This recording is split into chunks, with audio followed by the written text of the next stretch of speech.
Hello friends, कैसे हो आप सब। और मैं कुलदीप टाक आपका स्वागत करता हूं मेरे यूट्यूब चैनल के ऊपर। और आज आए हैं दो ट्रेनिंग के लिए, और वो भी एक ही स्टेट के अंदर से। पहले आपने देखा होगा अलग अलग स्टेट से, लेकिन अब की बार कोइंसिडेंस है कि एक ही स्टेट से दोनों भाई मिल गए हैं।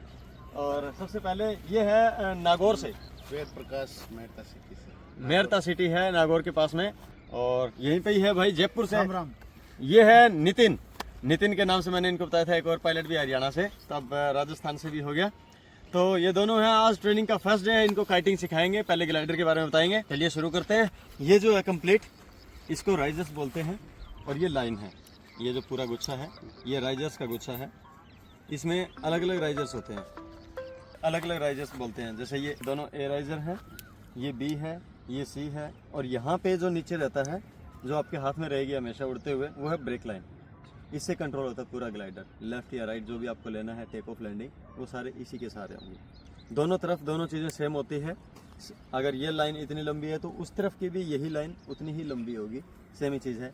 यहाँ पे कैराबिनर अटैच करते हैं। ये जो लूप बना हुआ है, ये कैराबिनर अटैच करने के लिए। इसके अंदर जो हम हार्नेस से या मशीन से बांधेंगे तो यहाँ से बनता है। ये जो सिस्टम आप देख रहे हैं, ये स्पीड बार के लिए दिया जाता है। इसको जैसे जैसे हम खींचेंगे, ये यहाँ से एयर राइजर को खींचेगा, तो आपकी इन एयर में जैसे एंगल ऑफ अटैक है ना, जैसे एरोप्लेन है वो उड़ते हुए आगे से उड़ जाता है, ऐसे मुड़ जाता है तो वो ऊपर उठता है। ये क्या काम करता है, उसको कम कर देता है ताकि स्पीड से उड़े, ऊपर कम जाए लेकिन स्पीड से उड़े। तो इसको जितना ज़्यादा खींचेंगे, हाइट कम लेगा पावर देने से, स्पीड ज़्यादा लेगा। अगर इसको यूज़ करके जा रहे हैं और हवा में थोड़ा सा टर्बुलेंस मिला या कुछ भी प्रॉब्लम हुई, तो हमारा कपड़े का ग्लाइडर है वो क्लप्स मार सकता है। ये चांसेस है। हालांकि ये सेफ लिमिट तक ही खींच सकते हैं हम, उससे ज़्यादा कंपनी देती नहीं है, लेकिन वो भी जहाँ तक दिया है वो भी खतरनाक हो सकता है। तो ये राइजर्स है, और ये जितनी भी लाइंस हैं ये एक दूसरे के अंदर कभी उलझती नहीं है। तो कभी भी यहाँ से खोल के जैसे और हम इसको डाल दें या वापस कर दें सुलझा के, तो वो गलती नहीं करनी। चाहे आप कहीं पे भी फ्लाइंग कर रहे हो, यहाँ से नहीं खोलना। कितना भी ये उलझ जाएगा ऐसे ऐसे, वो मैं आपको अगले दिन बताऊंगा। जितना भी उलझ जाएगा, एक सिंपल ट्रिक के थ्रू पूरी की पूरी लाइंस क्लियर हो जाएंगी। अब ये जितने भी धागे आपको लग रहा होगा उलझ जाए तो सुलझेगा नहीं पूरे दिन, लेकिन 5 मिनट भी नहीं लगेगा, जितना मर्जी उलझा दो। ये लाइंस है। अब ये जो सबसे ऊपर जा रही है, इसको एयर राइजर इसलिए बोलते हैं। ये सबसे ऊपर जा रही है, ऊपर जा रही है। इसका मतलब ये है कि जब हम इसको खींचेंगे तो ग्लाइडर को ये ऊपर उठाएगी।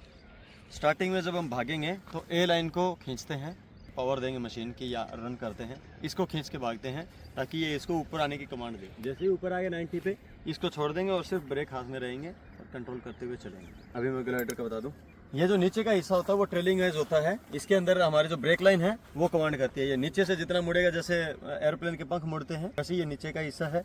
और ये लीडिंग एज होते हैं, ये लीड करते हैं ग्लाइडर को। इसके अंदर ये सेल दिए हुए हैं, इसके अंदर से हवा जाती है। और ये अंदर से देखेंगे आप तो हर जगह पे कट लगे हुए हैं, वो हवा डिस्ट्रीब्यूट करने के लिए। किसी में भी देखेंगे वो फटा हुआ नहीं है, वो हवा डिस्ट्रीब्यूट करने के लिए है। ठीक है, अगर इसके अंदर हवा भर गई तो ये उधर भी जाने देगा। अगर वहाँ से कोलैप्स मार गया है, मुड़ गया है ग्लाइडर, तो यहाँ के प्रेशर से उधर को खोलेगा। ठीक है, अगर एक आध बंद रह गया तो। ये सेल है, ये प्रॉपर पैक करते हैं तभी अच्छे से रहेंगे, नहीं तो अदरवाइज ये ऐसे मुड़ जाएंगे तो उसके बाद ये खुलना बंद हो जाएंगे। तो इसको जितना अच्छे से पैक करेंगे उतना बढ़िया।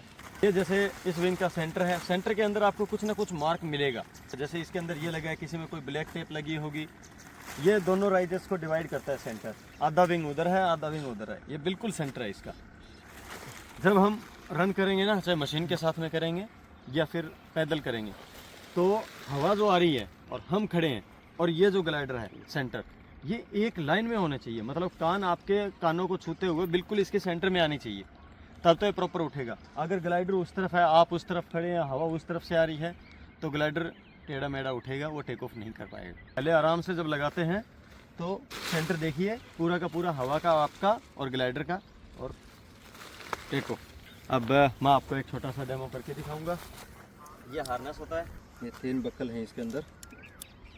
अब ये चीज़ देखने लायक है, जब भी लगाएंगे ना तो ये जो एयर राइजर है ये सामने रहने चाहिए। जैसे अभी हम इसको लगाएंगे तो ये चाहे आप कंधे से लेके आओ या फिर अपने जजमेंट से, ऐसे एक बार पकड़ लिया तो इसको हाथ को ऐसे ही रखना है। और जब यहाँ पे अटैच करेंगे, ये कैराबिनर होते हैं, ये अलग अलग सेफ्टी रेटिंग के साथ में आते हैं। जैसे कि यहाँ पे 20 किलो न्यूटन लिखा है, यानी कि 2000 किलो अकेला लोड उठा सकता है। ठीक है, वैसे ये 2 हो गए तो 4000 किलो हो गया। तो ये अलग अलग, जैसे पैरामोटर पे यूज़ करते हैं तो 15 से लेके या 12 से लेके और 30 तक हम जो है मोस्टली यूज़ करते हैं।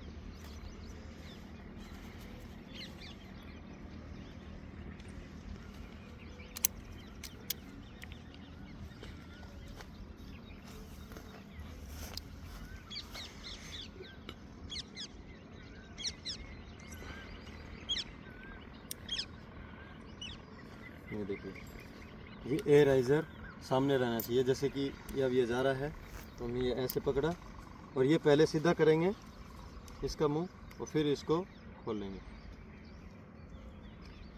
और इसको अटैच कर दिए। इसको छोड़ने के बाद वापस चेक करना है कि जब इसको उठाते हैं एराइजर को तो ये कैराबिनर सामने होना चाहिए, ऐसे ट्विस्ट होके ऐसे नहीं होना चाहिए। अगर होगा तो वो गलत है।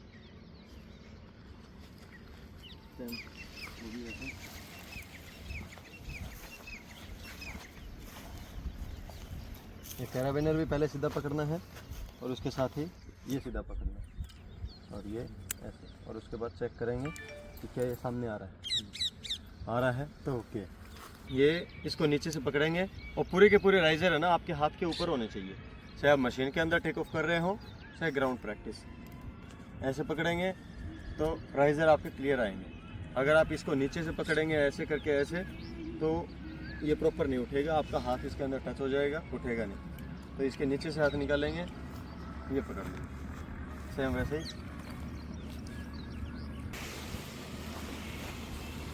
एक बार ग्लाइडर ओपन करिए, इसको हल्का सा पुश करेंगे ताकि ये इसको ऊपर लेके आए। जितनी हवा अच्छी होगी उतना अच्छे से ऊपर उठ के आएगा ग्लाइडर। और थोड़ा सा आगे झुक के भागेंगे, हवा अभी है नहीं और इतना मेरे में दम है नहीं, फिर भी खींचेंगे।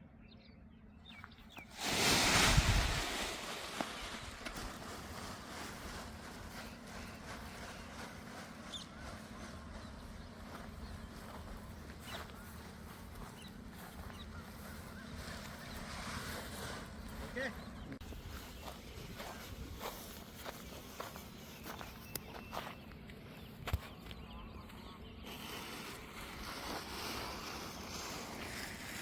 लेग्स की चेस्ट की दोनों स्टेप लगा लीजिए, देखिए आराम से। हाँ बस सही है ये। अब इधर साइड में दिए हुए हैं।